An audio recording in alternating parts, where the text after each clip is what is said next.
ছেলের বায়না মেটাতে চলে এলাম এক ধরনের নতুনত্ব ডিম ভাজা নিয়ে। তার জন্য লাগছে ডিম, লাগছে টমেটো কুচি, পেঁয়াজ কুচি, ম্যাগি মশলা, সরিষার তেল এবং লবণ। এরপরে আমরা উনুনটাকে ধরিয়ে নেব এবং তাতে কড়াইটাকে বসিয়ে দেবো এবং গরম হতে ছেড়ে দেবো। এরপরে কড়াইটা গরম হয়ে গেলে তার মধ্যে পরিমাণ মতো সরিষার তেল অ্যাড করে দেবো এবং ডিমটাকে ফাটিয়ে নিয়েই তার মধ্যে পরিমাণ মতো লবণ দিয়ে সেটা মিক্সড করে এরপরে সেটাকে আমরা তেলের মধ্যে দিয়ে দেবো এবং সেটা একটু ভাজা ভাজা হয়ে এলেই তার মধ্যে আমরা কেটে রাখা টমেটো, পেঁয়াজ আর ম্যাগি মশলাটা দিয়ে দেব। বন্ধুরা, আমি ইউপি ম্যাগির মশলাটা ইউজ করেছি। আপনারা চাইলেই যে কোনো ম্যাগি মশলা ইউজ করতে পারেন।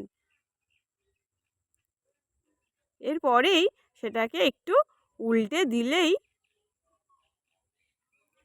আর একটু ভেজে নিলেই ব্যাস রেডি হয়ে যাবে আমাদের নতুন